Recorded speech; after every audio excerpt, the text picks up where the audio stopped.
a written production of the Recreation Centers of Sun City Incorporated and is intended for the sole purpose of informing our Recreation Center members.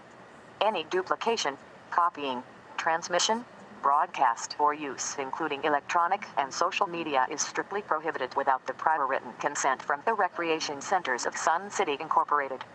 Thank you for watching.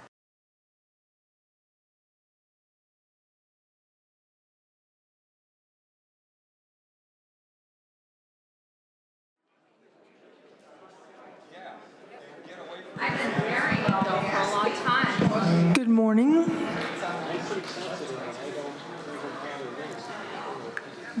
Good morning. I call this Board of Directors meeting to order and ask that you rise for the Pledge of Allegiance.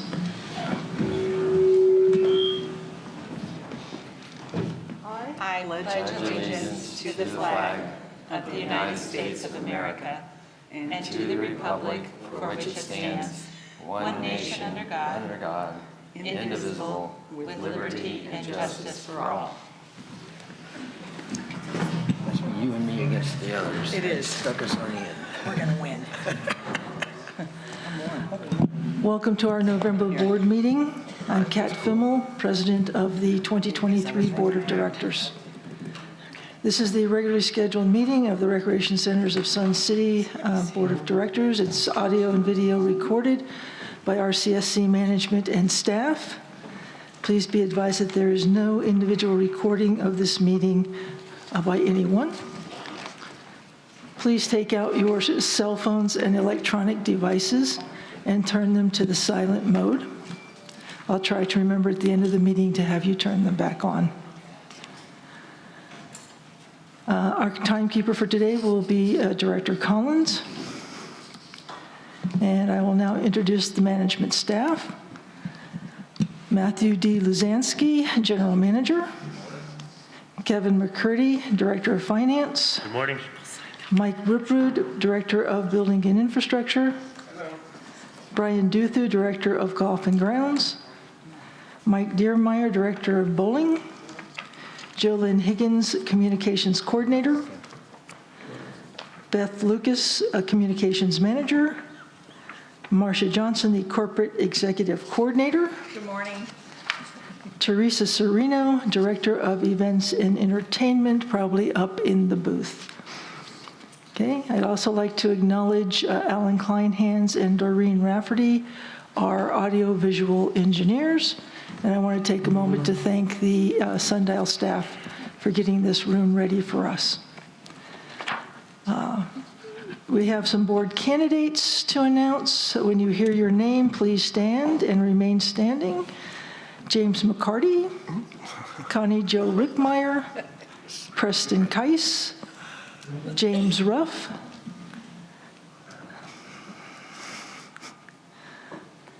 Ron Kopinski, and Anita Borski. Please be seated.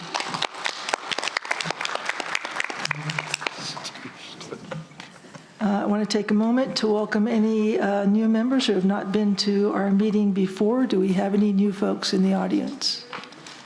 Okay. Okay. The first order of business is the roll call of the voting members for quorum confirmation. Secretary Totten. Thank you, President Fimmel. Vice President McAdam. Good morning. Director Fast. Good morning. Director Ruff. Good morning. Director Nichols. Director Nowakowski. Good morning. Director Collins. Hello, everyone. President Fimmel. Good morning. And I am here. We have a quorum. We have a quorum. Thank you. Okay. First order of business will be to approve the agenda. There has been a request to add a motion to the agenda regarding voting processes. This is in support of the upcoming annual members meeting. Are there any questions on the agenda? Hearing, did you want to comment on? I could give a little additional explanation to that. This motion that is actually available in print form on the back table if anyone cares to have a look at it. And I'd just like to say it's not our custom at all to bring motions forward at a meeting without it having met the 1-week posting tradition that we have here. But we caught this issue late, and I do apologize for that. Essentially, this motion removes the requirement that is currently in our bylaws that all voting at the annual membership meeting must be conducted by ballot vote.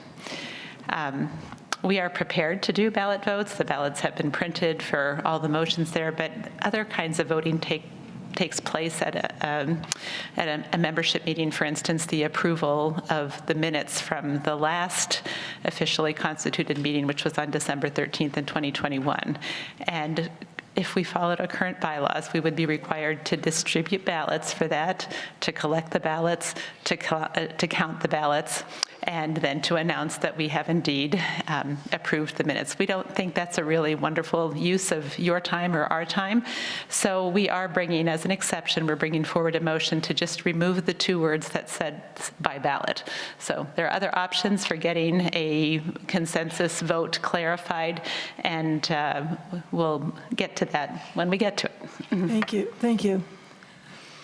Any other questions or comments? Seeing none, the agenda is approved as amended. Next is approval of the minutes. The minutes of the October 26, 2023 meeting were posted. Are there any corrections or additions to the minutes? I move to approve the minutes. Okay. Since there are no corrections, additions, or deletions, the minutes will be approved. Next is the treasurer's report. So on behalf of the board, I'm actually giving you a brief summary of the treasurer's report, which also is available in the back, if I'm not mistaken. In short form, we have in unrestricted funds, which includes the cash reserve, $18.7 million, and in restricted funds, a total of $47.3 million, which consists of $31.6 million in PIF, $5.6 million in a capital reserve fund, and $10.1 million in carry forward. And I would also like to just mention that the Budget and Finance Committee did accept the Q3, so the third quarter variance report, which was presented recently. Thank you. Are there any questions on the treasurer's report? Yes, Madam Chair. Yes, Director Ruff. I understood that the carried forward balance 10.1 million was part of the 18.7 of cash reserve. Is that correct? Oh, He's asking. Okay. sorry, you're right about that. Yes, that's correct. Yeah. Okay, Kevin, could you explain to the audience what the 18.7 million is for?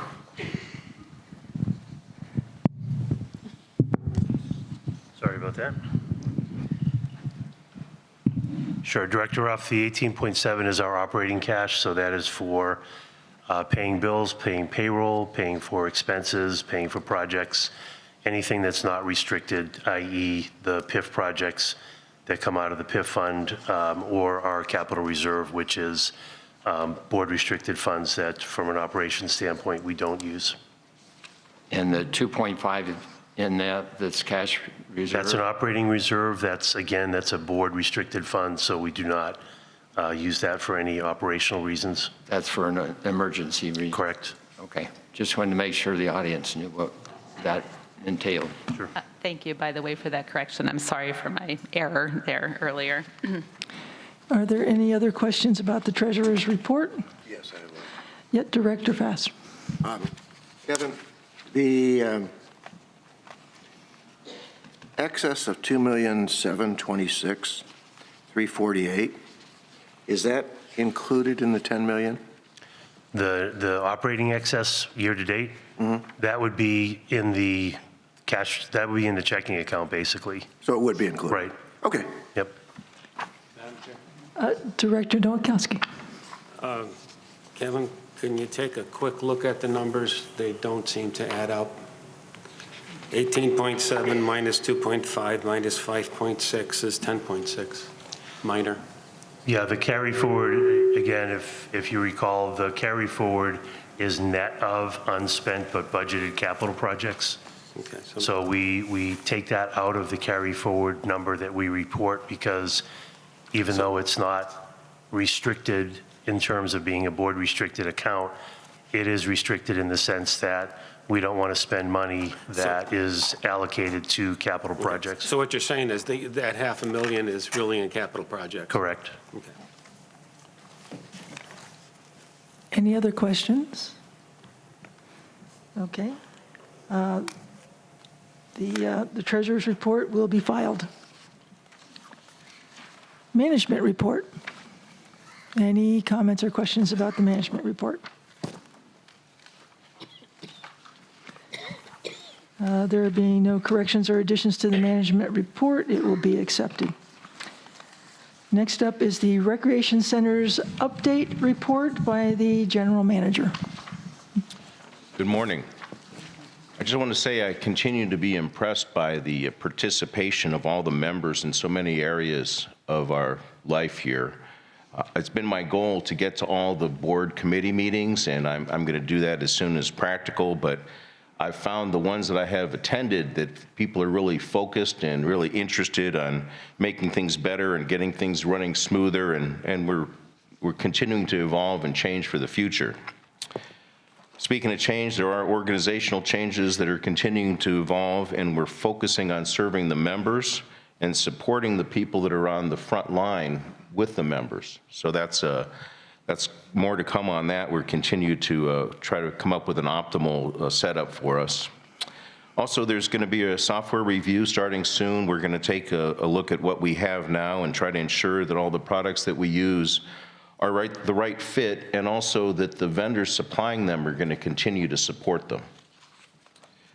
Our online comment card system is making progress, with the rollout is most likely to be early next year. On the project front, as you know, the lake is done. The lakefront homeowner boats are going back in. A boat parade and a party's scheduled for mid-December. We're also getting our new paddle boats up and running and training our staff, and they should be available for use as early as next week in time for Thanksgiving. There's been questions about fish and what we were going to do with the fish and when they're coming back. So we're working with our expert biologists, and we're putting together a plan, and so we'll be starting to reintroduce fish soon as well. There's a whole science to it, so we're working with that. You may have heard from our meeting last time that the softball clubhouse was approved, and so that project is taking off with a new clubhouse, a new storage area, batting cages. That should be underway. You should see construction fencing going up prior to demolition starting after Thanksgiving.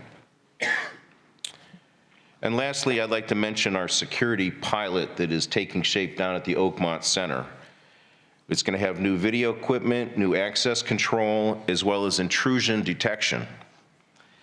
It should be up and running by this Christmas. And that is a pilot. We'll see how that goes for a while, and then we're going to roll right into a couple other centers. Right now, we're looking at Fairway as well as Lakeview. So there's a lot of things happening here. It's always a busy season. It seems especially busy this year, and there's much to be thankful for. And I'm very grateful for our members and for our board and for our staff and all the people that are working together to make things better here. So thank you very much. We're going to change and improve our way into 2024 and beyond. Thank you.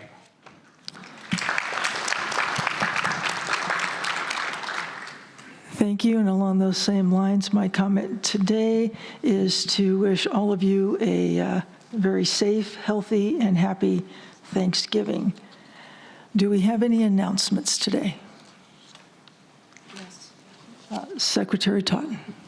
Thank you, President Fimmel. I'm the liaison for the Friends of the Library, and they wanted to report that their homebound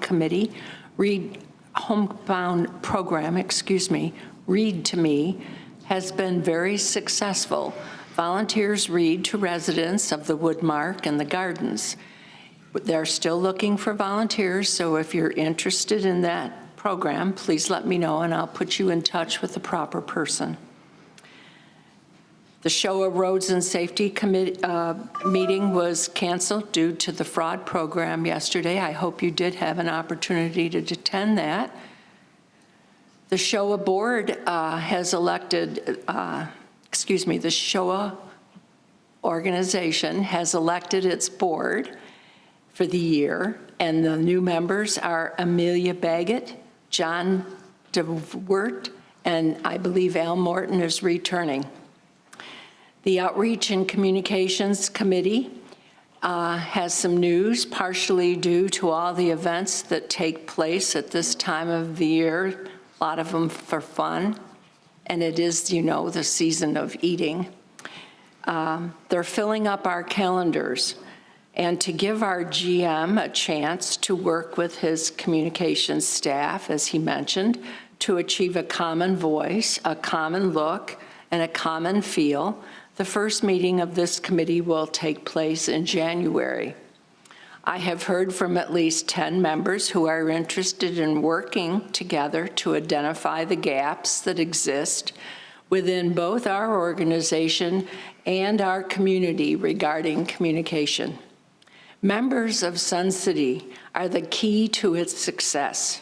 You have retired from positions involving communications and would bring a wealth of experience and expertise to this committee. I know that you are out there. Please consider volunteering. We don't need 40 hours. We don't need 20. We don't need 10. 2 or 3 would be all we ask. Please consider pulling up a seat at our table in January. Thank you. Thank you. Madam President. Director Collins. Thank you. Now I forgot what I was going to say.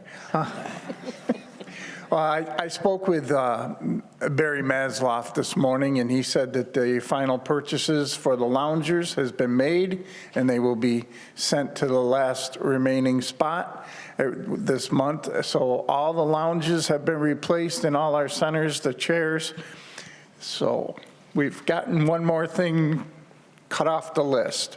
Also, in the Golf Advisory Committee, they passed a motion that we go back to pre-COVID cart rules, which is members, 5 would have 3 carts and 4 would ride in 2 carts.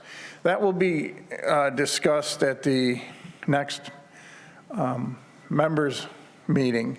So you might want to come to that one to hear the discussion, especially if you're a golfer, to let people know how what you feel of it. And the motion to change things will be in the December meeting. So thank you very much. Thank you. Later. Before Mr. Director Ruff, give me one moment. I just want to check. I believe Director Collins said that all loungers have been replaced. Is that correct, or have all loungers requiring replacement been replaced? I think it's the latter. The latter. Thank you. I just wanted to make sure. Director Ruff.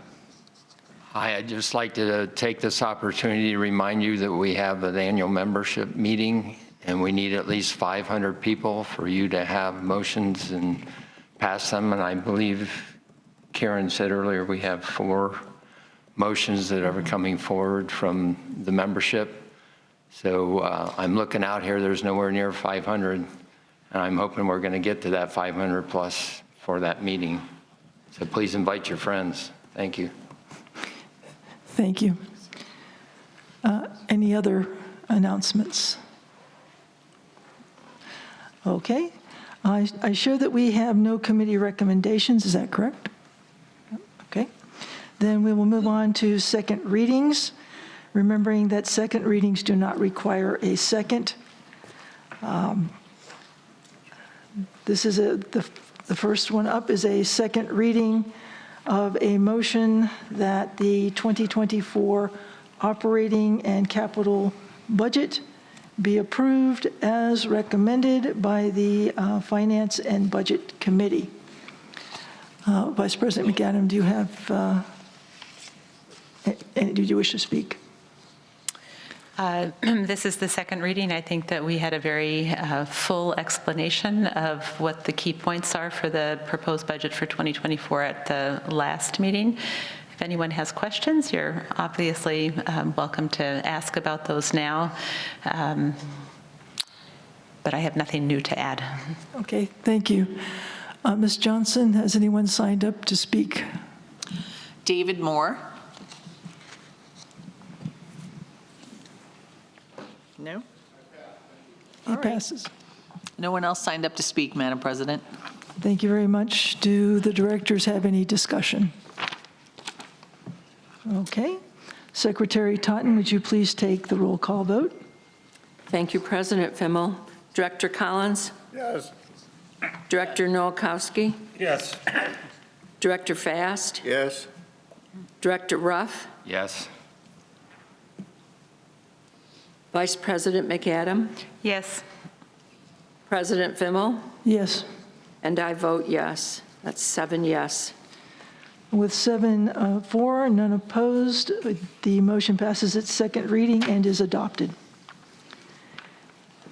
Next is the second reading of a motion on behalf of the Golf Advisory Committee to retain the non-resident passes at a cost of $32.50 without a cart and no surcharge.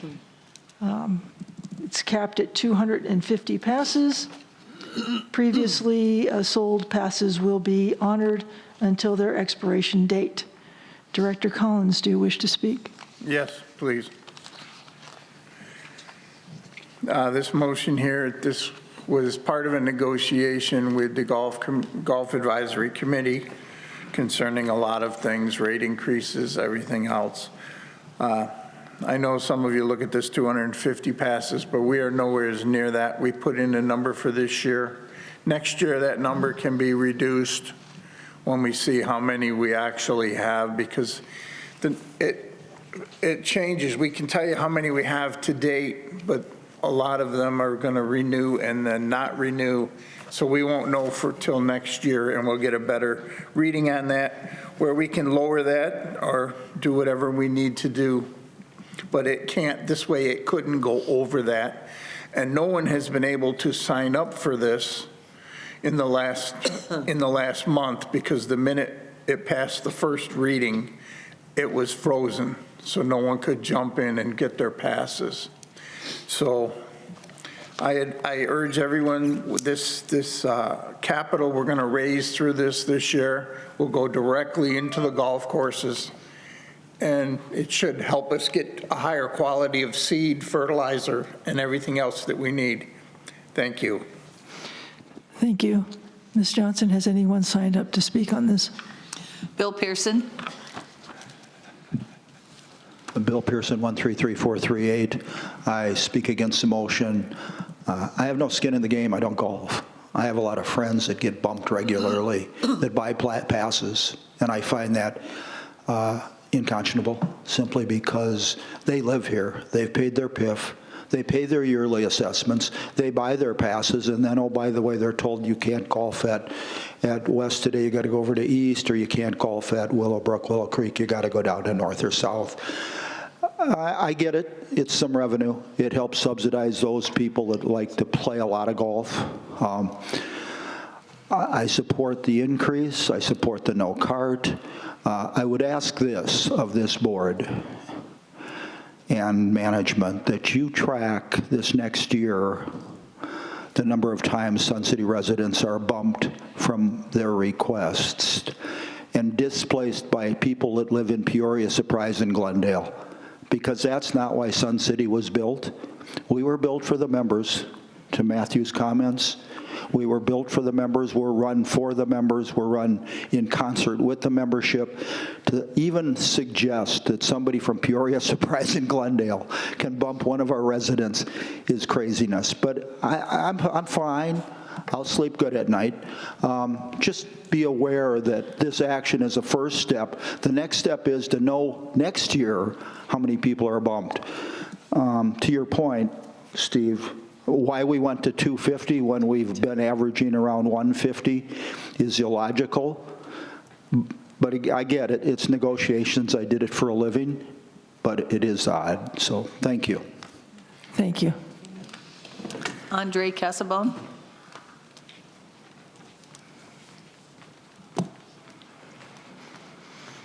Andre Casabon, 153000. I'm also the president of the SCMGA. I'm in favor of this, and I think most of our people are in favor of this. We have 38 of the pass holders who are SCMGA members, and I know there was a young lady who spoke here last month, I think it was, and there are some women who also belong to the SCWGA. We have one gentleman who I play with on Fridays. He's been coming here for 10 years.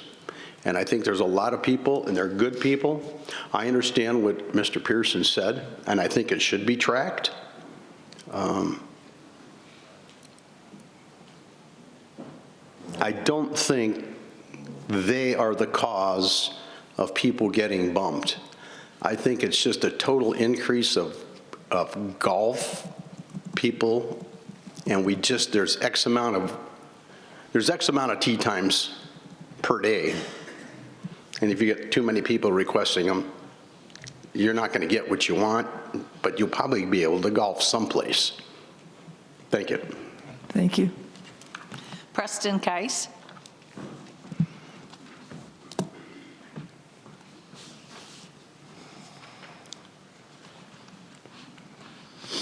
Preston Keiss, 133903. I'd also like to encourage you to approve this motion.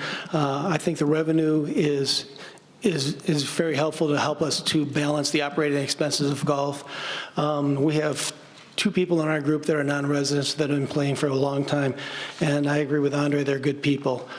However, I also kind of agree with Bill in that it's not right that people that have non-resident passes have the same equal opportunity as residents to get their names in the lottery and get tee times. So what I would encourage is that we look into and probably expending funds to have someone change the lottery program so that maybe the people that have non-resident passes aren't allowed to request tee times until the day after us. So it will be 5 for residents, 4 days for non-residents, and then golf now gets into 3 days in advance.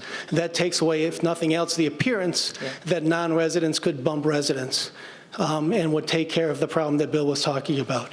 Thank you very much. Thank you. Madam President, everyone who signed up has spoken on this motion. I have a question. Did we not conduct a brief study about these tee times? What did we conclude from that, Mr. McCurdy?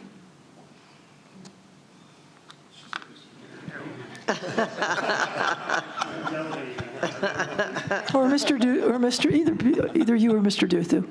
Sorry about that. Can't see him, can you? I can't see him. I was going to say. I'm hiding. Yeah, I see you behind the tree.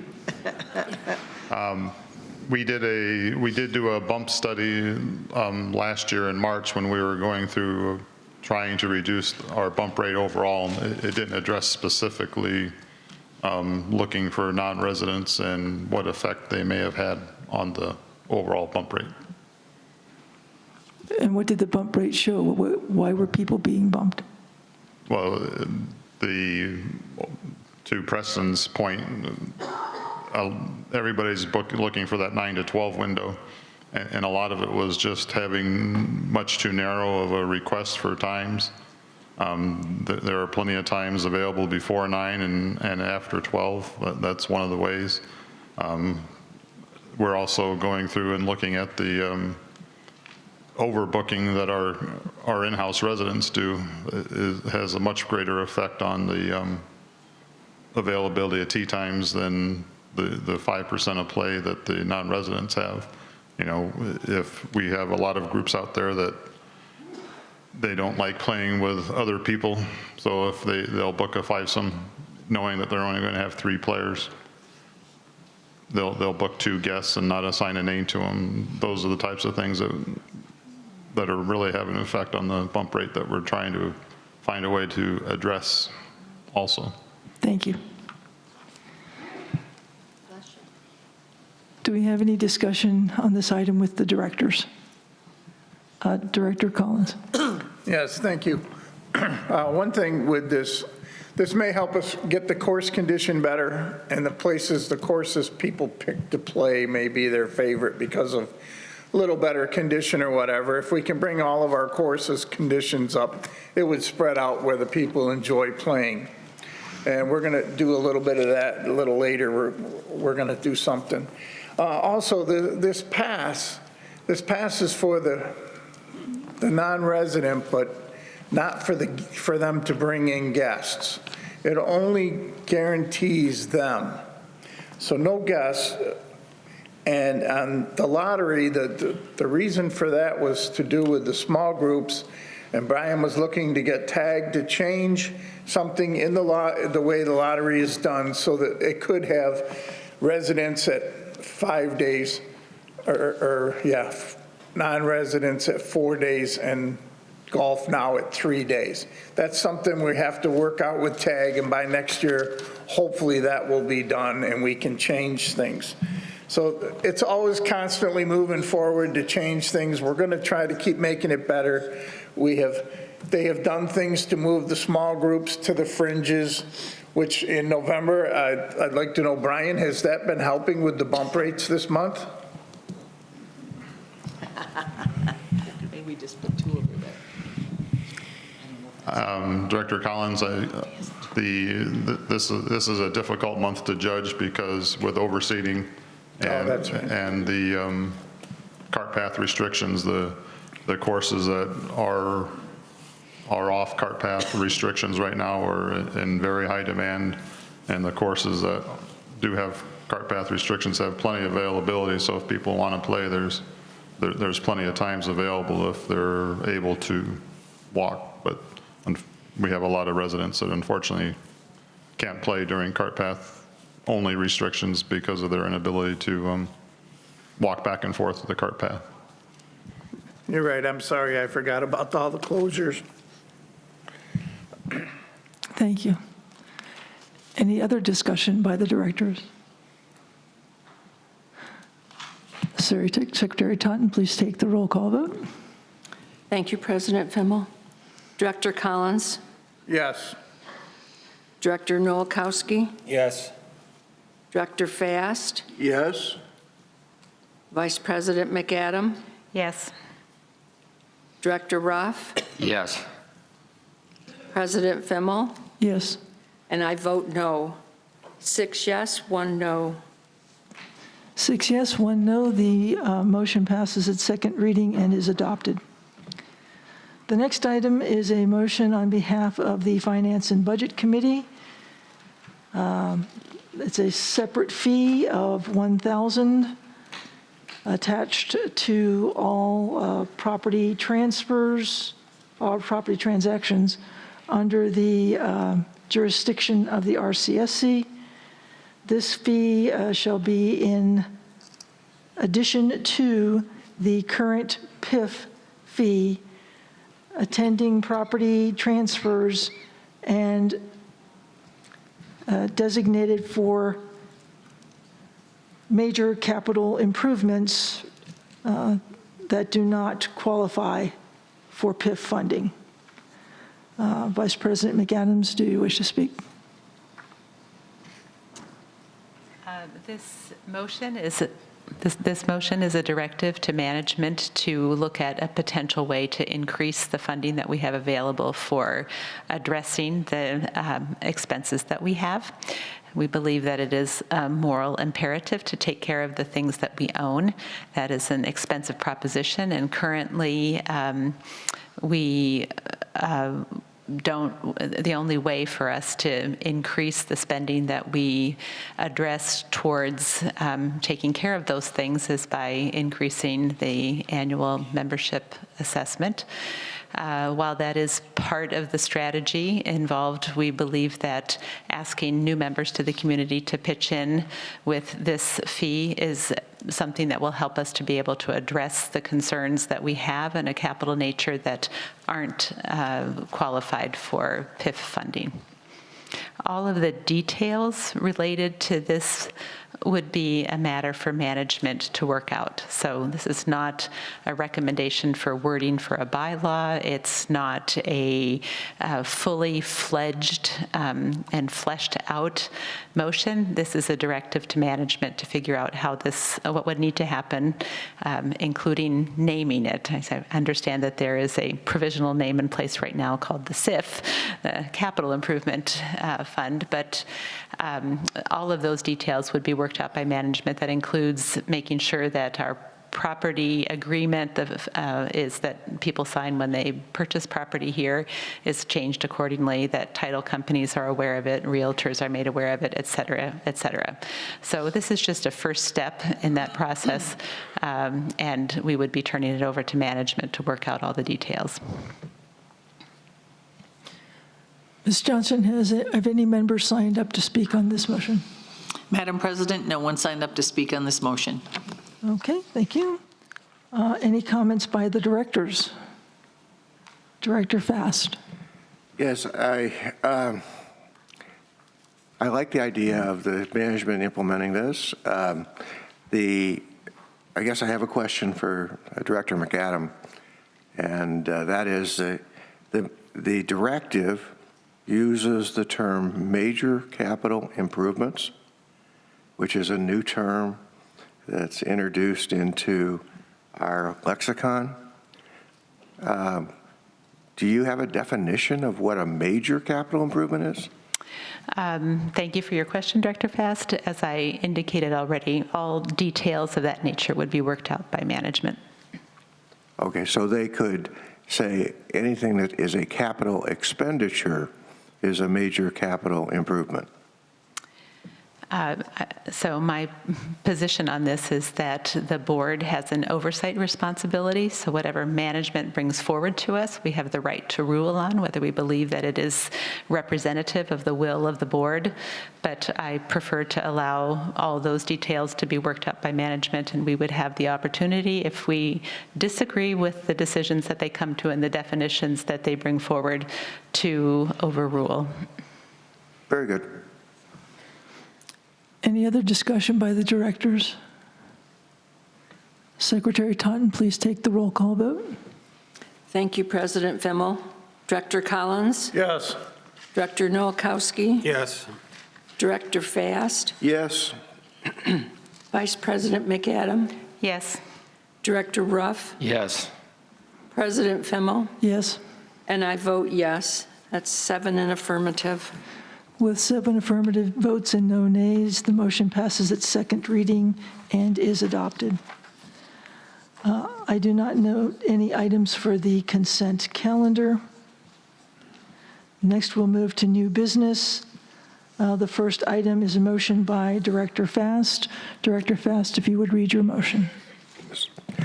I move that senior management is hereby directed to assist the board to draft and present a board policy setting forth the principles and processes by which a long-range plan must be prepared with the goal of presenting the board policy to the board at the February board meeting. Is there a second? I second. I have a second by Director Ruff. Director Fast, as maker of the motion, would you like to speak to it first? Yes, I would. In terms of our alignment with other communities, We are somewhat ad hoc in our approach to planning. And this is a first step in defining the process that all future boards will go through to develop a critical long-range plan, which is a 5-year plan, which we don't currently have, but I know management is working on elements of it. And this, to me, is important enough that we should memorialize it in a board policy such that all future boards have a reference point to which to guide their actions. All communities whose bylaws I've read have similar provisions in them. They're either in their financial policies, their board policies, or their bylaws, or a combination of those. So I think it's time we step up and get a little more rigorous around this. Thank you. Director Ruff? I'd like to ask our general manager if February is enough time to get this done. Actually, Director Ruff, if you don't mind, I think that's actually out of order at this moment. Could you hold on to that? Sure. Okay. Ms. Johnson, has anyone stepped up to speak, wanting to speak on this motion? Madam President, no one signed up to speak on this motion. Okay. Discussion by the directors. Director Ruff. Yes. General Manager Matthew. I think a draft is doable. I don't know that we'll have the final product. In our committee meetings we've had this week, we've already talked about this particular detail about how we're going to work with long-range planning and budget and finance and the input from the other committees and put together a calendar for the year. So I think I can come up with a draft by February. It probably won't be the final, but it'll be what I know at that time. Director Fass, would that meet the requirements of your motion? Yes, I think it would. Madam Chair? Director Nowakowski. If we're talking about a draft only, then I think we should include that in the wording, because that's not what the wording of the motion says. So to me, a draft by February, that's possible. A long-range plan by February, that's a pipe dream,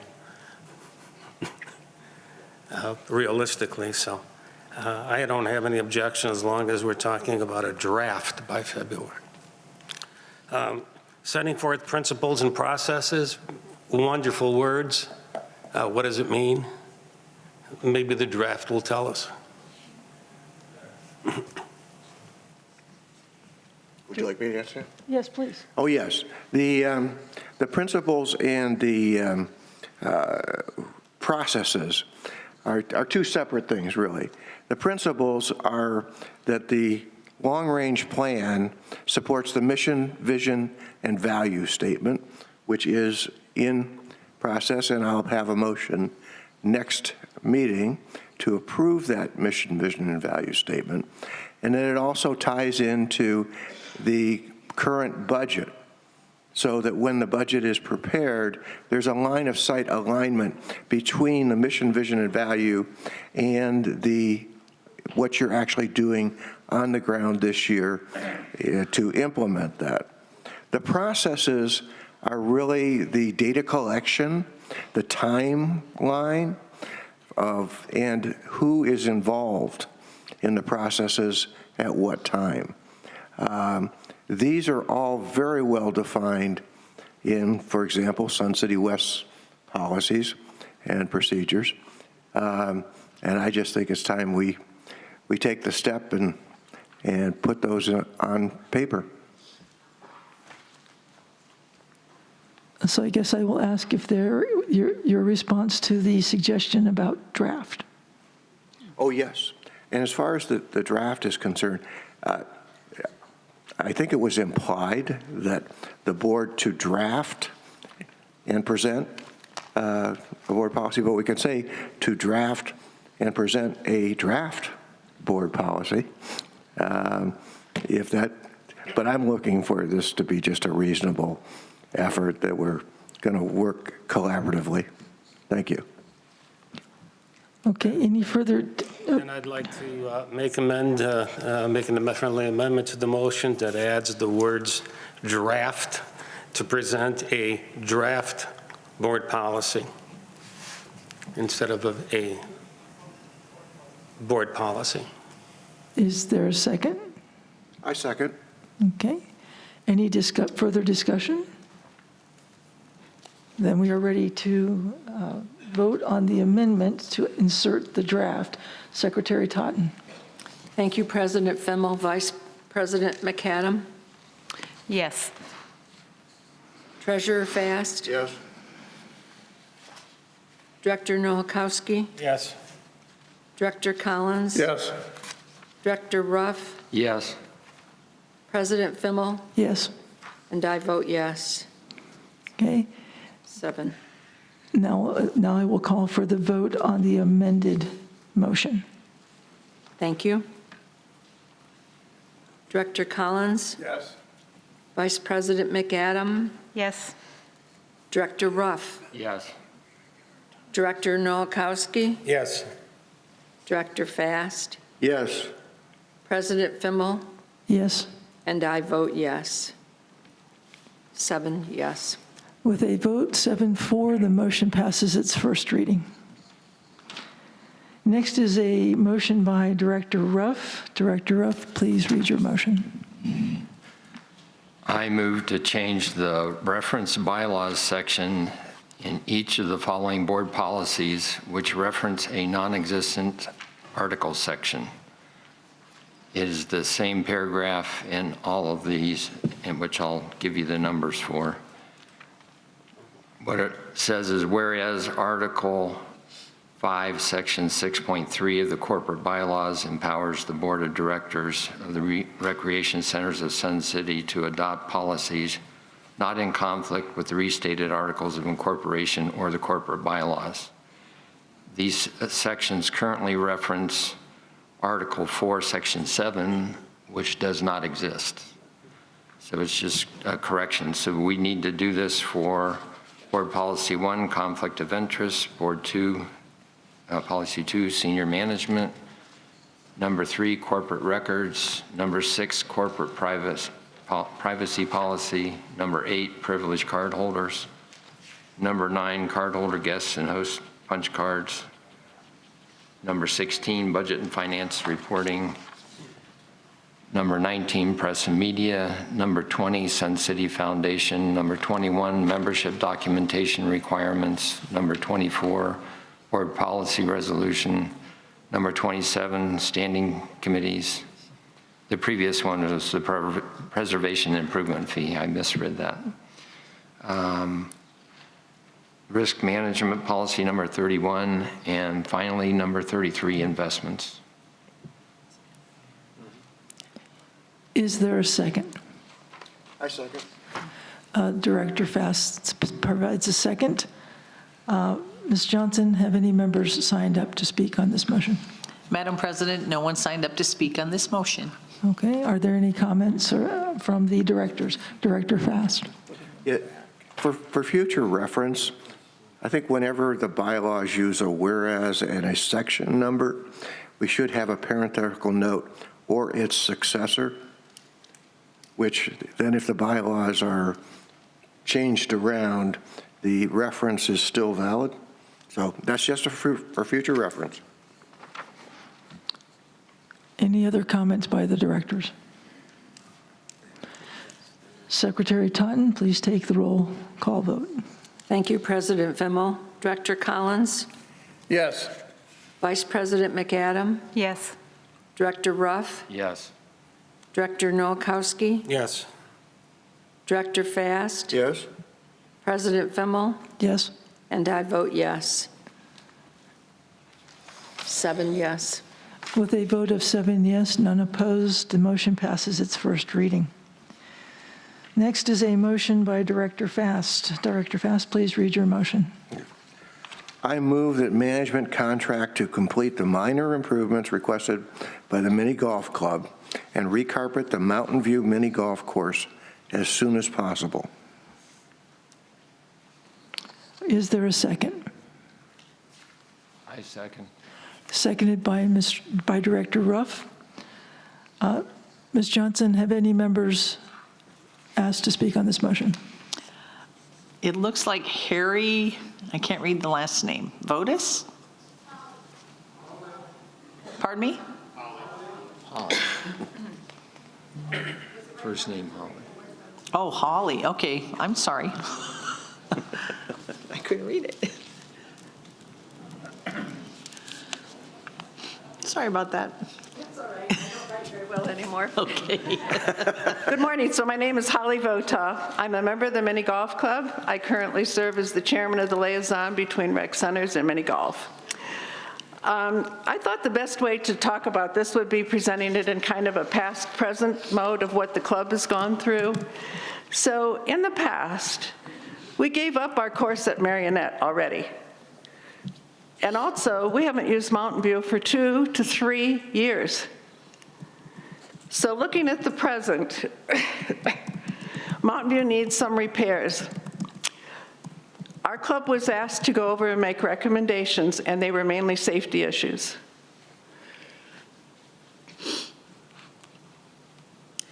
Last Tuesday, my committee met with Vern White, a project manager for rec centers, and we selected the carpet for Bell, which will be done next March. He told us that the same carpet would be used at Mountain View if they choose to open it. So that carpet is already selected. And it's supposed to go to Baker Brothers, so I know. So looking to the future, I went to the last SAC meeting. All 3 of those plans include the golf course unaltered as is. So it's going to be 2+ years before you guys do construction there. We've already been 2 to 3 years without that. We're looking at 4 years plus that no golfing. The golf course is like a house, doesn't like to be empty, needs tending to. It will need more and more repairs the longer it stands. So we don't really feel there's any real issue with this, but I do understand that debris from building might be a concern. In this day and age, I'm an old-fashioned gal. I'd use tarps. I don't know, but I'm sure they have some covering that they can use during construction to keep things taken care of there.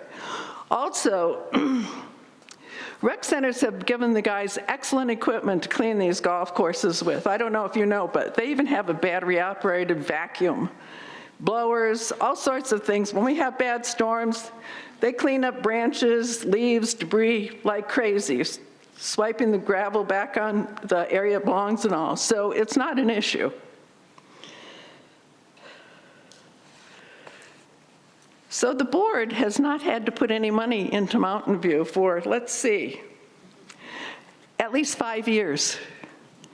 So I don't think that we ask too much, that we get to use this course for at least 2 years plus, which I'm going to say plus very much after attending the SAC meeting. So then that course will not be used for many, many years. That's not fair to do to the residents down in Phase 1, and it's not fair to do to the mini golf club either. So I really ask your good consideration on this so that we might enjoy that golf course. Well, it still doesn't need too many repairs. The main ones were safety, so I don't think there's an issue. Thank you. Thank you.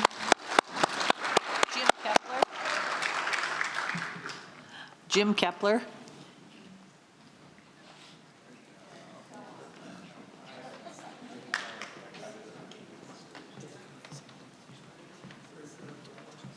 Jim Kepler, 127409, mini golf. I've been to the meetings on the new proposals, and Holly's correct. All 4 proposals have the mini golf course staying as is. We've heard that there could be safety concerns during construction. Since I played that course many times, I can tell you there's probably about 4 holes that would need to be covered or protected. That's it. So I'm suggesting that we go ahead, get that thing carpeted now. When the building and construction starts, we temporarily close it off, cover those 4 possible holes that could get debris, and then when it's safe, we can go back to mini golf again. There is no reason to leave it as is for the next 1, 2, 3 years. We can use it, we can temporarily close it, we can protect it, and life would go on. Thank you. Thank you. Madam President, everyone who signed up has spoken on this motion. Thank you. Given the items the members raise, General Manager, do you have some comments about Mountain View and mini golf? I can't really object to their request because I don't know when we're going to start Mountain View either. And we've already looked into redoing the golf there in the past. So if this motion passes, I don't see an issue with getting it done. Okay. Before we go any further, I want to make sure, Director Fast, did I allow you to speak on this motion? No, but I think my thoughts were well spoken. Okay. And General Manager, can you tell us also a little bit about the other, do we have other mini golf courses and what condition are they in? The other golf courses, 2 of them have been recently redone. And as was stated, Bell is scheduled coming up here in this spring. Okay. Director Ruff. In light of this motion, I wonder if we couldn't get the 7 pickleball courts that are severely in need of refinish to play on, make them more playable. The paints lines are disappearing, the court surface is degrading, and I just would like the General Manager to look at doing that possibly. Sorry. Director Collins? Why don't we finish this motion? I'm not changing the motion. Vice President McAdam. So I understand. I've been to all of the town hall meetings, and the thing that we keep hearing is just get a shovel in the ground, just get this job going. We've been waiting for so long, and I very much appreciate that sentiment. I do just want to point out, though, because I think that we have maybe a factual inaccuracy here. Of the 4 plans that are currently under closer consideration, we are not looking at final plans, but we are looking at a conceptual design, which is basically where could these blocks fit? And it's not necessarily so that those 7 pickleball courts will definitely remain outdoor pickleball courts. And furthermore, it actually is under discussion to potentially remove the northern 9 holes of the mini golf course, and in lieu of that, please listen, and in lieu of that, to put in 9 ADA compliant holes adjacent to the southern 9 holes in that southeast corner of the property, which I think would actually be an enormous upgrade to the mini golf. I understand not wanting to wait for 2 years. I don't think we have to wait for 2 years because the board is coming close to finishing the process of gathering member input both through the SAC and through the town halls, and we'll be in a position soon to be able to vote on a plan that will then be able to have not just sort of blocks generally describing where things are going to be, but to get a little bit more detail, at which point we will be able to know, is mini golf staying truly as it is, or is it possible that we would consider actually doing what I've just described? And for that reason, I would simply say, I would plead with you to be patient for a couple more months. I'm not asking for a couple of years, but a couple more months to wait to see what those design plans actually are, rather than moving ahead and essentially creating things that are that would prevent the board from being able to make any number of other decisions. So for that reason, I'm not going to be supportive of this, and I would urge my other directors to say, as much as we understand that we want to get moving, we want to get this done, that probably a couple more months of patience would be a very worthwhile venture. Ladies and gentlemen, please maintain order. General Manager, I have another question.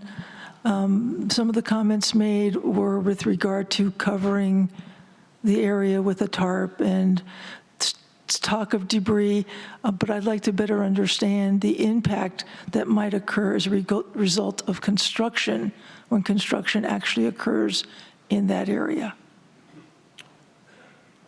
I'd be happy to address that. It really has a large dependence on what we plan on doing, whether we're going to, refurbish things or we're going to demo things. There might be a need to use that entire area in the future as sort of a construction zone for demolition trucks. So I guess my concern is I don't really know what we're going to do there. And until I do that, I can't really say whether that area could be saved or not from during the demolition and the reconstruction process. I'd give it a 50% chance that we could, say we invested $100,000 or $150,000 in that. I think there's about 50% chance we could save it all, probably 25% chance we could save, it as is with no refurbishing needed. With a construction project, until you know what you're actually going to build, you can't really say where the truck routes are going to be, where the storage piles are going to be, the laydown yards. I mean, this is a big site. If we do the whole site, it's going to take up all the space. So what we're putting at risk is the cost of the carpeting and repair now. And I think that's what the board has to weigh is the investment now for a year or two play worth it? So I guess what I'm understanding of what you're saying is this might be premature since we don't really know exactly what's going to happen, and that the chance potentially exists that if we build and spend $150,000 now, then 2 years from now, we might be spending another $200,000 to rebuild it. Am I understanding that? I think that's directionally correct, yes, that we can't say for certain what we're going to do because we don't know. So it's kind of like, do you wait until you know or not? I'm sorry I don't have a better answer, but I can't say with certainty that we won't touch the the mini golf area whenever we do the construction that is decided for Mountain View. Okay, thank you. Vice President McAdam. I just want to make sure that I'm not preempting you. I think I had my hand up first. Thank you. I would like to move that we postpone this mission to a date uncertain, but to a date relative to the decision that's made about what happens at Mountain View. Discussion on that? Director Fast. We need a second on it first, don't we? Do we need a second? Yes. There was a motion made by Director McAdam. Right, so that was my motion. Are you seconding that? I'll second. Second, okay. Discussion? Yes, thank you. I think that all of this could. When you look at that site, you've got a failed solar field and dilapidated buildings that are all going to be coming down at the back of the property, do you not? Yes. Are you asking a specific question on which buildings are coming down? No, would the failed solar field, I'm not sure where you're getting failed solar field from. There might be a few panels that are out, but the pool thermal has been down for years. It never really worked. So that has nothing to do with the solar panels that are up over the parking. There's a couple panels there that might be out. Passive solar. The passive thermal for the pools is indeed non-functional. And there's a couple other buildings that are scheduled for demolition once we move the rocks out of them. Yeah. So what I'm saying is that there's a a very large area there for construction equipment. It goes back to what you're going to do. You know, if we're demoing large buildings, you need a big area for debris to go. If you're just remodeling them, you don't. So again, I can't say with any certainty what I'm going to need in terms of a construction program. I understand that. Until I know what I'm doing. Right. But I guess the point is, when we talk about probabilities, and you said $100,000 to $150,000, is that the number I heard? Yes. And we've recarpeted Lakeview and Sundial. How much did those cost? 55 and 85. So this is twice the project? I was hearing that there's some safety concerns that have to be addressed. We haven't done a detailed analysis of it. All I'm saying is probably the money is not quite as drastic as we're making it. It could be. And you're saying that there's uncertainty with respect to the unknown. If I'm asked to give a spur of the moment quote on something, I'm going to go high. Okay? Of course you would. And so it could be 100,000. It's also a timing issue. You know, I would also acknowledge that isn't one of these mini golfs supposed to be ADA compliant, which would require that particular one, whichever one it is, yeah, I mean, I don't know if we're talking about making the whole thing ADA compliant, or if we're talking about making 9 holes ADA and 9 holes not. I'm not sure. Yes. Well, we don't have to, but the discussion, and anyone can correct me, I was under the impression that the intention was at least 9 holes would be ADA. That was not my understanding. Was or wasn't? Was not. Was not. Okay. I believe it's an option that has been discussed and is under consideration. Sorry. So I believe that's an option that has been discussed and is still under consideration. Okay. Okay. So amended, I'm sorry, go ahead, Director Collins. Yes, I can understand what the general manager's saying here about spending money. And if we didn't have any more pickleball courts, then I would say we fix it right away. What does pickleball have to do? Or pickleball, I'm sorry. Mini golf. Mini golf. Mini golf. Everything's pickleball, yeah. So I would say fix it right away. My problem I'm really having a tough time with is we just raised the assessments because we needed money to do things.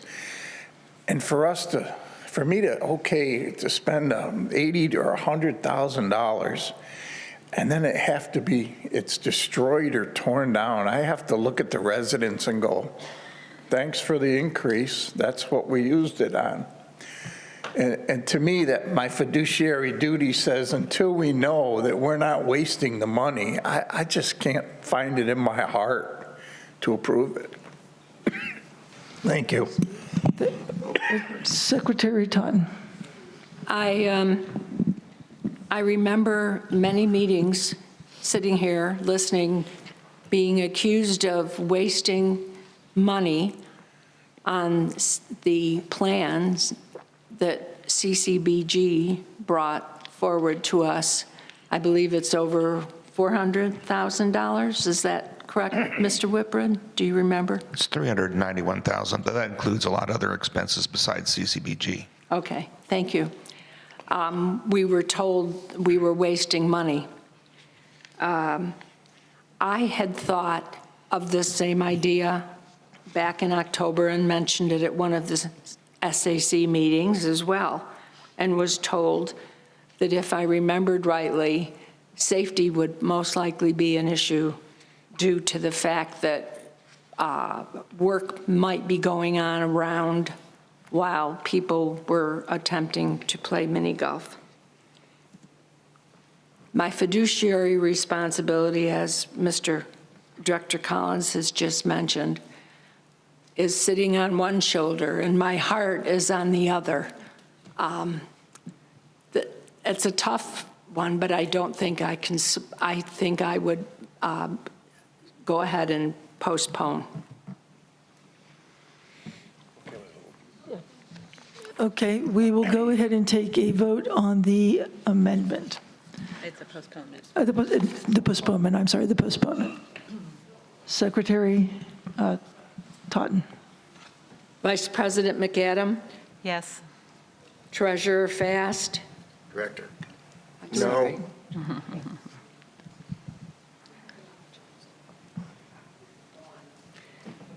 Director Nowakowski? Yes. Director Collins? Yes. Director Ruff? Yes.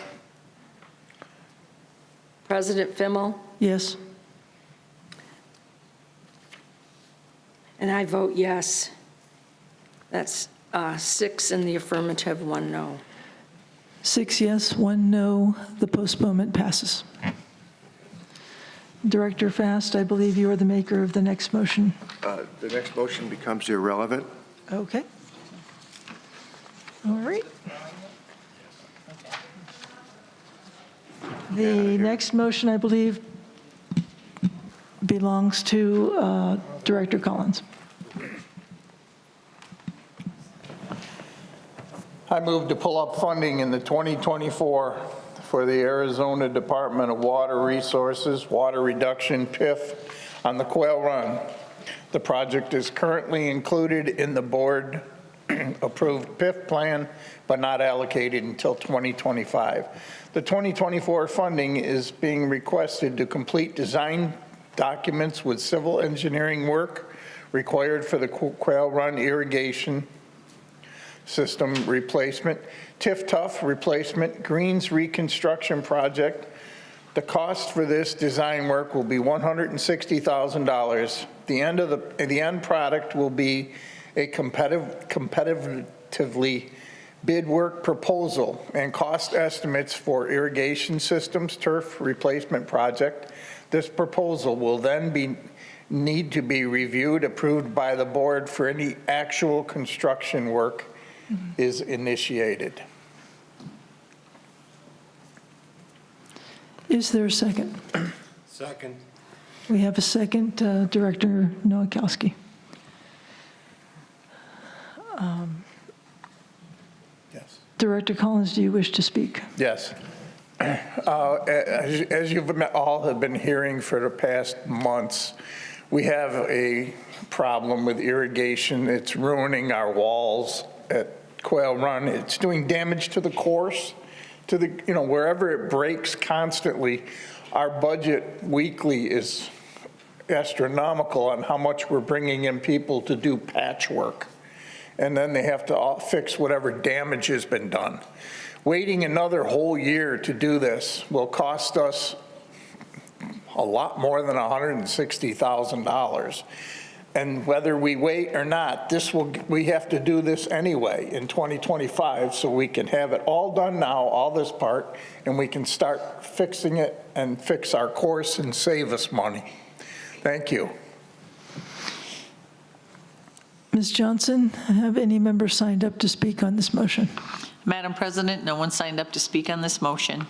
Do we have any comments from the discussion from the directors? Director Nowakowski. Thank you, Madam Chair. Let's realize that this is the design work being pushed forward in time. It's not anything else. It's not the full project that's being pushed forward in time. We're pushing the design work for $160,000 1 year forward in time in our PIF approved budget. That's it. Other comments by the directors? Vice President McAdam. So I would be interested in hearing from our management team a little bit more about this. Obviously, we're only talking about design costs of $160,000, but behind that is a significantly larger project cost. And obviously, it doesn't make any sense to do a design and then decide not to do the project. So I wonder if you could just give us a little explanation of the scope of this project and what we would anticipate from it.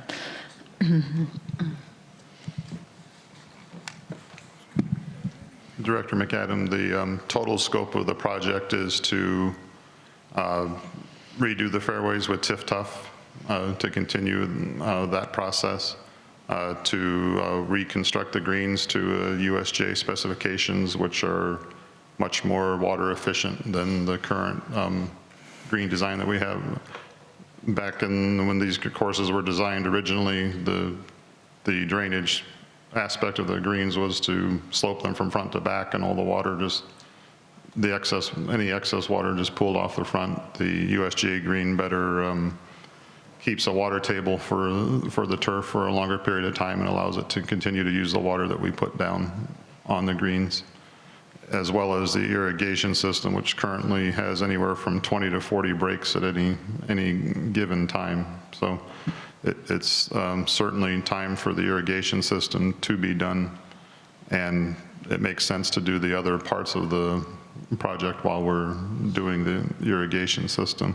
As far, if you're asking for a guesstimate on the total, I would say probably between $3 and $4 million will be the grand total of the project, but that's just a guess. Thank you. Is there additional discussion by the directors? Director Nowakowski. Brian, the design will then come back with the ADWR compliancy so that we can use that as I guess, a project to say that we're attempting to meet the requirements. That is part of it, isn't it? Correct. Okay. When we presented our initial plan to ADWR, the quail run irrigation was part of that. Thank you. Secretary Totten. Thank you. I just want to make sure I understand that, again, we're not spending money ahead of time and then have in another year or two end up redoing or wasting the money that we spent. We would not be. The money that we spend now would be part of the project. Okay. We're mostly trying to move it up so that we can get ahead of the, we looked into possibly doing the whole project in 2024, but the contractors with all the other courses that are doing ADWR related issues are obviously busy. So getting ahead of the design phase and being able to go into 2025 with the project on the books would better enable us to secure contractors for 2025. Thank you. Seeing no other comments, Secretary Totten, please take the roll call vote. Excuse me. Director Collins? Yes. Vice President McAdam? Yes. Director Ruff? Yes. Director Nowakowski? Yes. Director Fast? Yes? President Fimmel? Yes. And I vote yes. That's 7 yes. With 7-4, none opposed, the motion passes its first reading. Madam President? Director Collins. I would move to waive the second reading so we can get going on this. Do I need a second for that? No. Yes. Is there a second? Second. Sure, I'll second it. Seconded by Director Nowakowski. Any discussion by the directors? Director Ruff.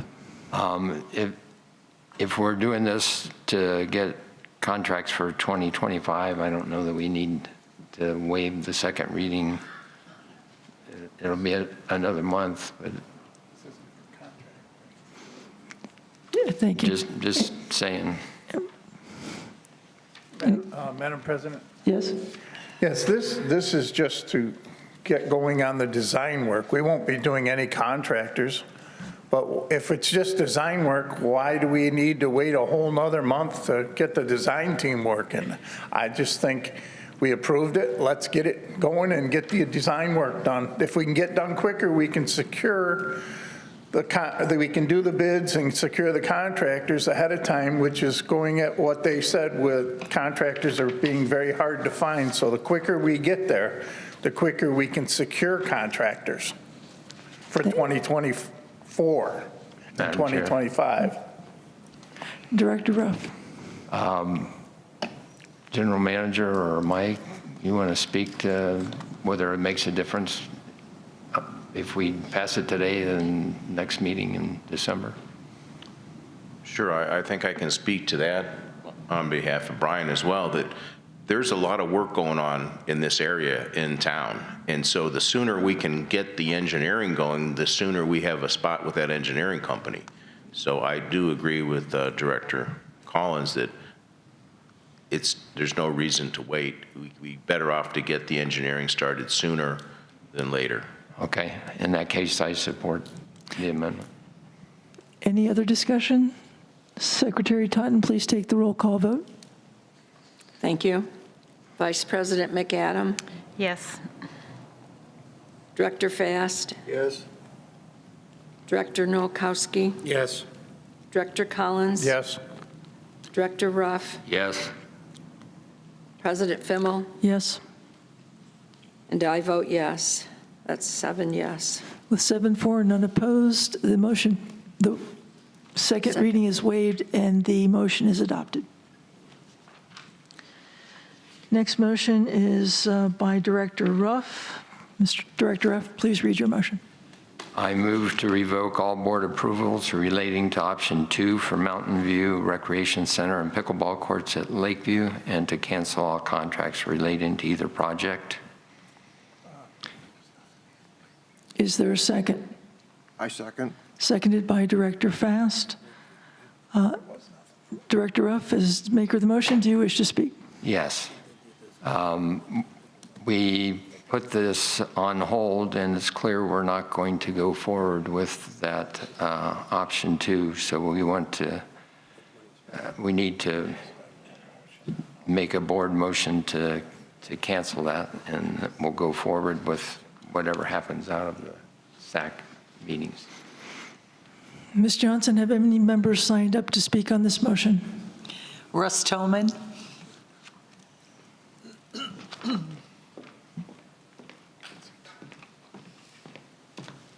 Good morning. Russ Tolman, 13-1983. I want to speak about this motion. I'm completely in agreement with this. The Mountain View CCBG and Alston Construction Option 2 was an example of a school science project that went bad.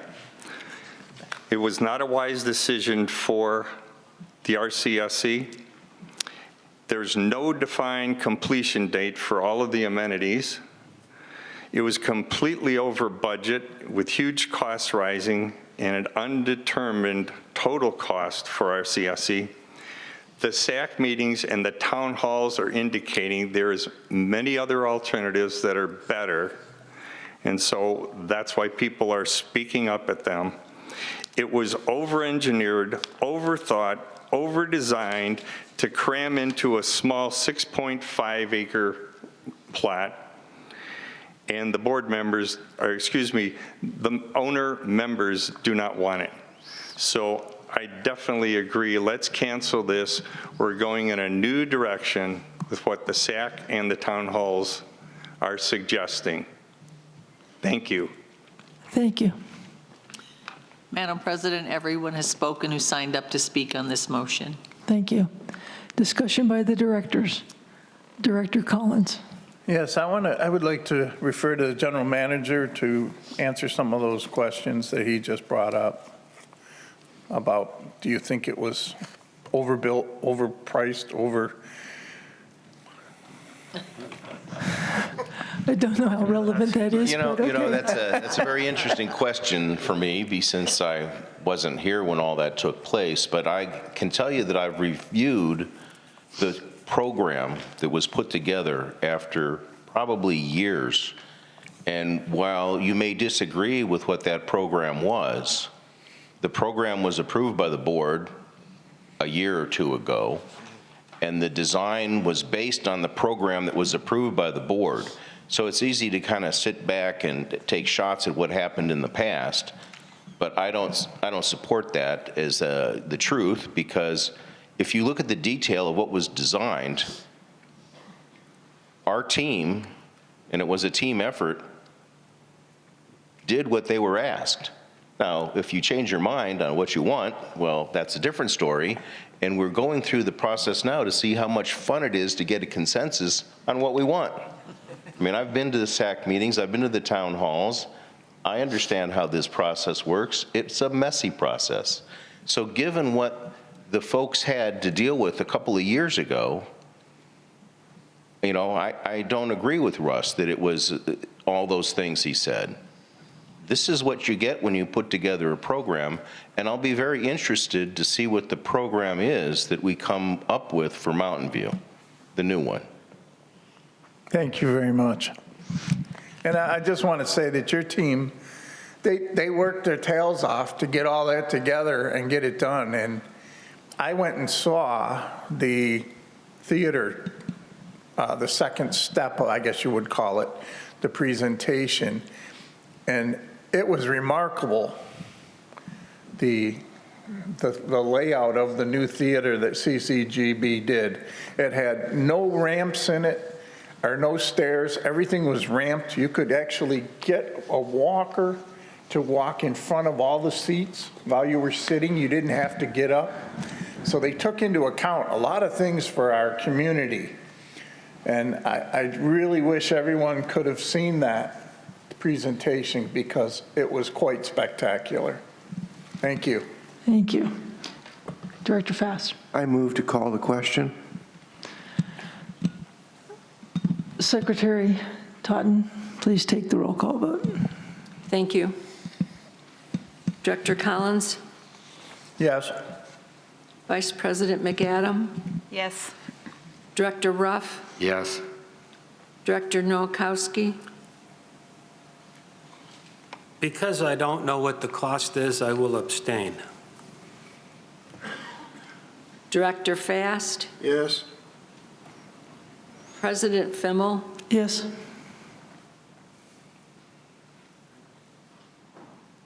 And I vote yes. That's 6 yes, 1 abstention. With a vote of 6-1, the motion passes its first reading. Next is a motion by Director Ruff. Mr. Director Ruff, please read your motion. I move to amend Board Policy Number 32, titled General Manager, as follows, changing it, instead of listing all the directors that work for the General Manager, instead in the Board Policy it will say management consists of employees designated as directors by the General Manager. Is there a second? I'll second it. Seconded by Director Collins. Director Ruff, as maker, do you wish to speak? Yes, I do. Discuss this with a couple of other board members and with our new general manager. He's in the process of changing the structure of how the member or his employees are going to be in, and rather than have to change titles and all that in our bylaws and in the board policy, we simplify this. The management will consist of whoever he designates as director in their position. That gives him the flexibility, and we don't have to come back and change things in the future or multiple times. And there's another motion to follow this that's the same thing but in the bylaws. Okay. Ms. Johnson, please read the names of any members who have requested to speak. Madam President, no one signed up to speak on this motion. Okay. Then we have discussion by the directors. Vice President McAdam. So I'm very much in favor of allowing our general manager to structure his management team in the way that he considers to be most appropriate in order to accomplish the goals that the board has set for him. I have one little concern about the wording here, and that is that these employees are designated as directors. Jim, some of them are directors, some of them are managers, some of them are supervisors. Could we fix that maybe by saying management consists of employees designated by title by the general manager? Or let me just maybe ask our general manager, would you be in favor of that kind of wording? That's fine with me. Thank you. Okay. It's fine with me as well. So we need to make a, So that's a friendly amendment. Say it again. So management consists of employees designated by title by the general manager. is there a second? Yeah. Second by Director Collins. Discussion? Well, I have a discussion. Yeah, I have some discussion. I don't understand one thing. Why didn't we put it in the bylaws and that's it? If it's in our bylaws, it doesn't have to be in our policies. It's in, Gentlemen, Director Ruff, again, let's focus on what we're doing, which is an amendment to a motion. yes. Is there any further discussion on the amendment No. to the motion? No. Okay, Secretary Totten, please take the roll call vote. Well, we stopped it. Vice President McAdam, Yes.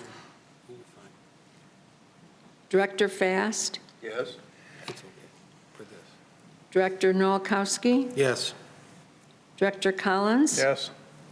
Director Ruff, Yes. President Fimmel, Yes. and I vote yes. That's 7 yes. Okay, 7 yes, the motion, the amendment passes. And then we need to now, any discussion on the revised motion? There's a difference between the board policy and the bylaws. In the bylaws, we define senior management. And in the board policy, it's management, not senior management. So there's two Yeah, different how does that definitions. relate to this motion? It's the relevance of it. Yes, the relevance Yeah. of it. I believe you and Mr. Director Collins are attempting to do the same thing, but let's get through putting a bylaw change in place. Gotcha. Okay. All right. Any other? Director Nowakowski.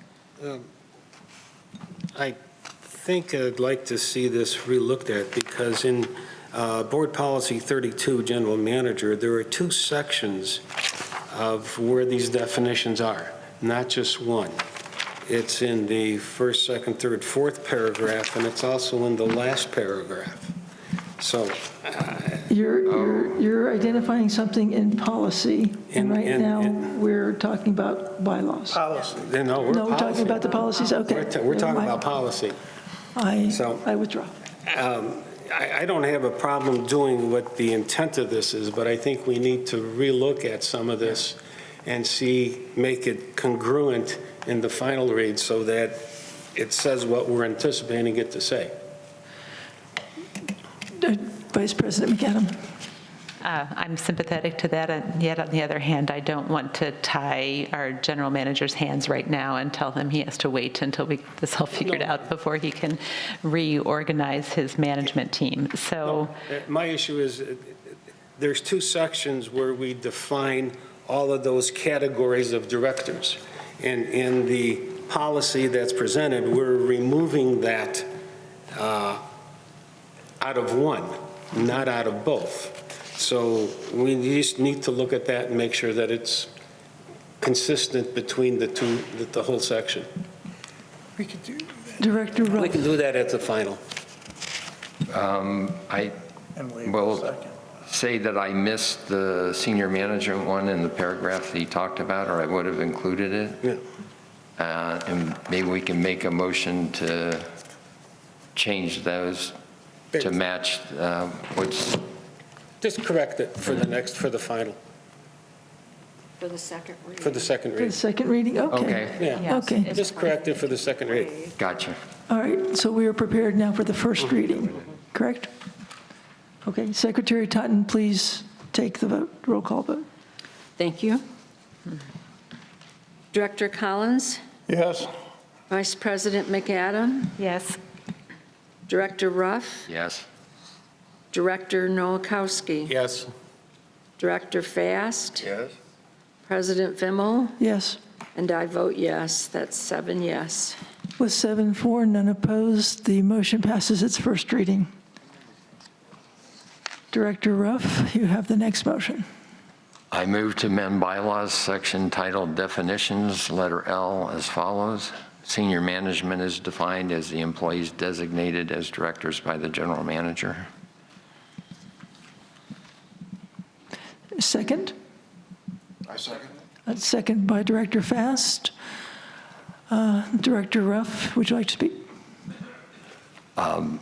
This is the other side of the policy one, and senior management is used in the bylaws in a number of places. It's only defined, though, in the definitions, so if we change this, we don't have to go back and change anything else in the bylaws as he changes employee designations. Okay, Ms. Johnson, has anyone, any member signed up to speak on this motion? Madam President, no one signed up to speak on this motion. Director's comments. Vice President McAdam. I would just like to ask our general manager whether waiting for a second reading on December 14th will be problematic for you in terms of current hires that you might be considering. Well, a couple of things. I think we probably want to make the same change that we made in the last one here with the titles wording. I guess it depends on how you define problematic. You know, I can have temporary titles, I think, and wait until December 4th. It's only, is that the next one is December 4th? December 14th. 14th. Mm-hmm. I can live with that. I would rather just have it over and done with, but given that we had a section missing, I'm not sure the best way for the board to deal with that. Okay. Other Director? Director Noakowski. Thank you. I'd say, does anyone have an objection to doing this so that the general manager can proceed on how he's doing before we do the actual finale of changing the bylaws and all of that? Instead of revisiting, you know, on this one too, I believe that it should be letter K instead of letter L, but, you know, I think we just need to look at both of them and make sure that they're consistent. Okay. But I don't have any problem with the general manager proceeding on whatever temporary basis of titles he wants to put in order to do what we hired him to do. Director Fast? I guess, are we saying that we're making the same friendly amendment to this as by title, not director? Yes, I believe so. So we should have a vote and discussion. Okay. So, Vice President McAdam, are you making that amendment? Let John do it. Let John do it. Director Fast. Is there a second? Second, Director Noakowski. Okay. Secretary Totten, please take the roll call vote. Thank you. One moment, Director Ruff. I did not catch who made the motion and who seconded. Director Fast made the motion. Okay. Director Noakowski seconded it. Perfect. Thank you. Secretary Totten. Director Fast made the amendment chain, made the friendly amendment? He did. Yes. No. Vice President McAdam? Yes. Director Fast? Yes. Director Noakowski? Yes. Director Collins? Yes. Director Ruff? Yes. President Fimmel? Yes. And I vote yes. The amendment has 7 yes votes. With 7 yes, none against, the amendment is passed, and we'll now vote on the revised motion. Secretary Totten. Thank you. Director Collins? Yes. Vice President McAdam? Yes. Director Ruff? Yes. Director Noakowski? Yes.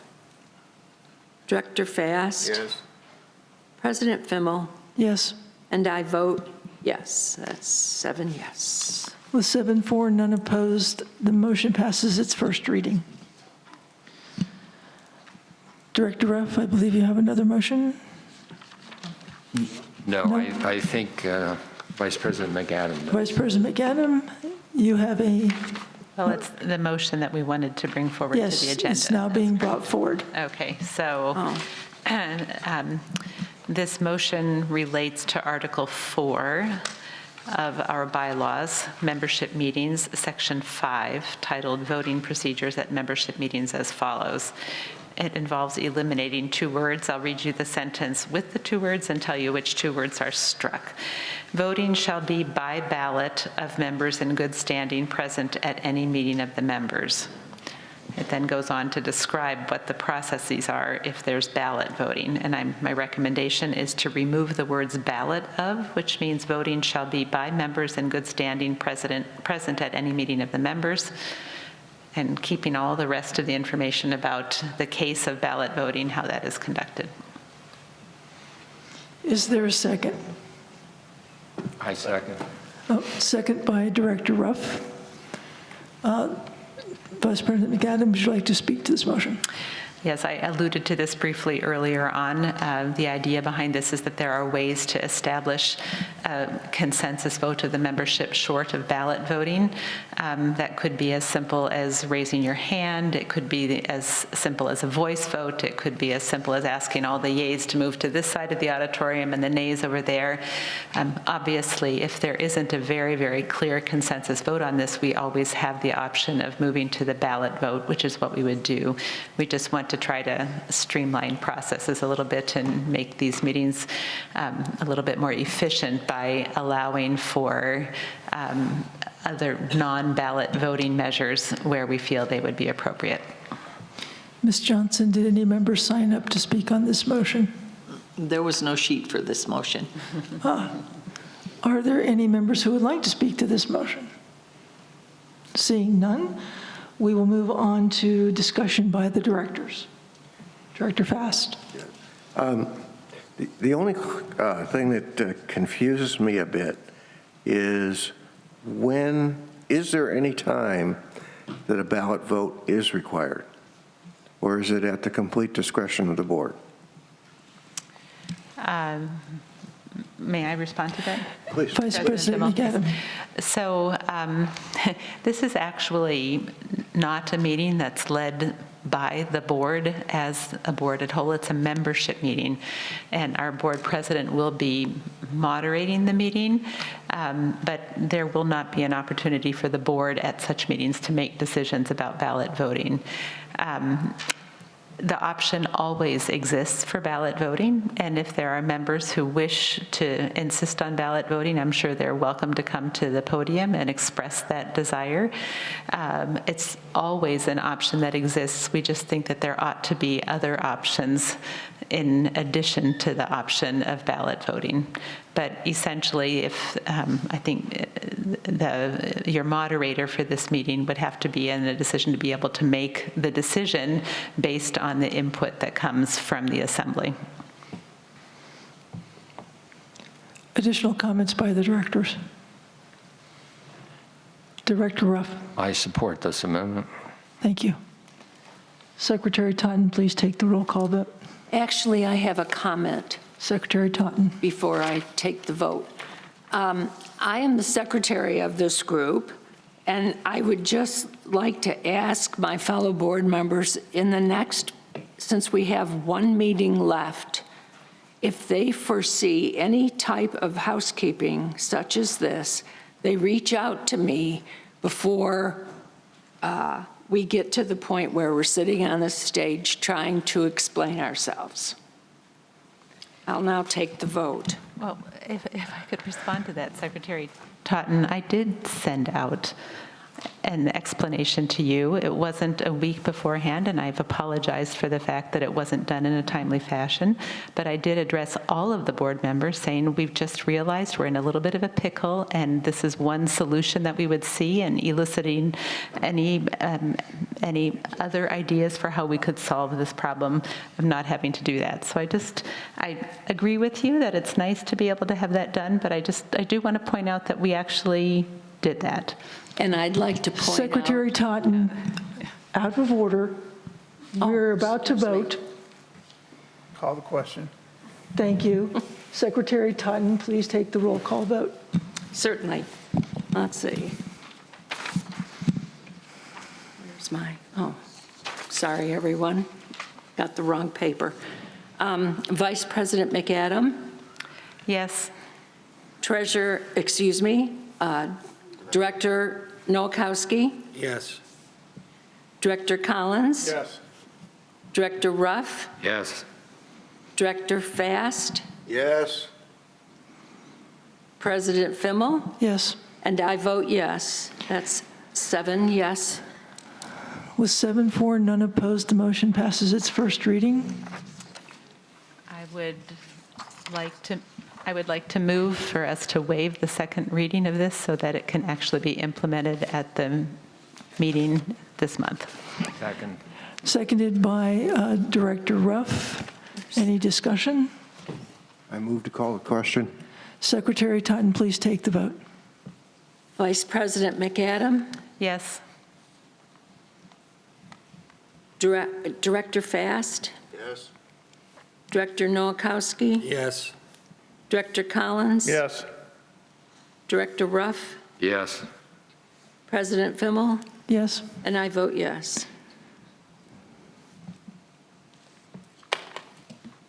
Count, please. 7 yes. With 7 for, none opposed, the motion passes its second reading and is adopted. That concludes the motions.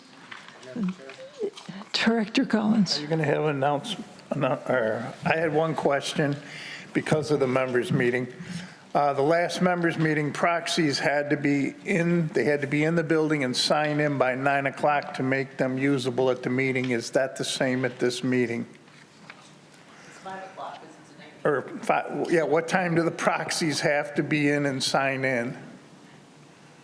The proxies have to be to the corporate office by the 20th, which is Monday.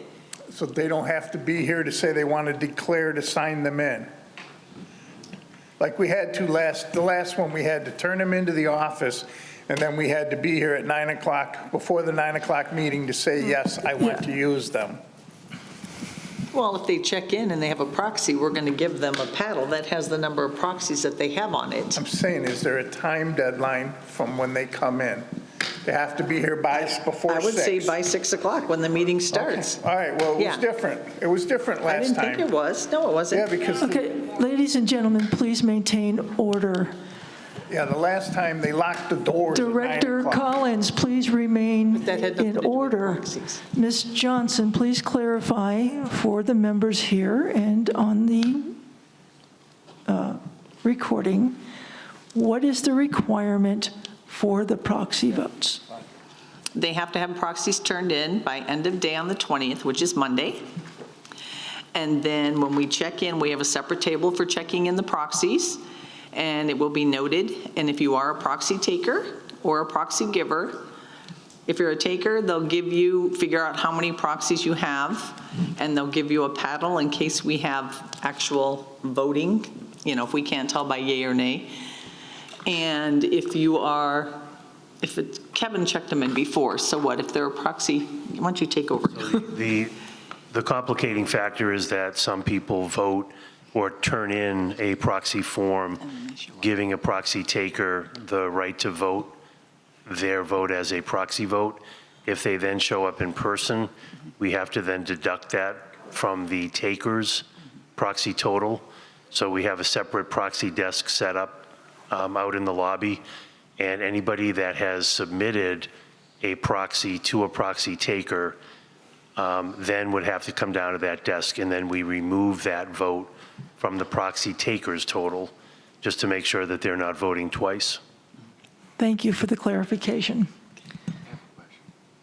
Yes.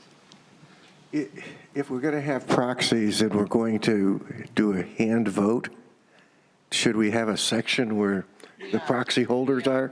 Are you? Okay. The proxy holders will be in their own section, yes. Okay. The annual member meeting that we've been discussing is scheduled for November 29th at 6 p.m. here at the Sundial Auditorium. The next exchange meeting is scheduled for December 4th at 9 a.m. here. And the next board meeting is scheduled for December 14th at 9 a.m. here. There's one more meeting, and that is the Long Range Planning Committee is hosting the last of its 4 town halls tomorrow afternoon here at Sundial from 1 to 3. Oh, sorry, not on Monday the 20th. Yes, that's correct. Sorry, I'm already past the weekend. Thank you. Yeah. There being no further business and without objection, this meeting will be adjourned. Please remember to turn back on your electronic devices. Thank you.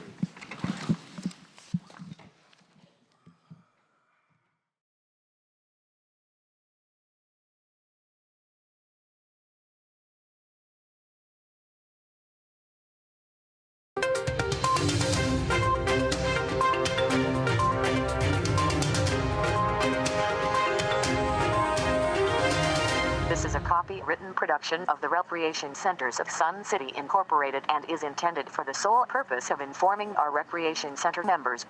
Any duplication, copying, transmission, broadcast, or use, including electronic and social media, is strictly prohibited without the prior written consent from the Recreation Centers of Sun City Incorporated.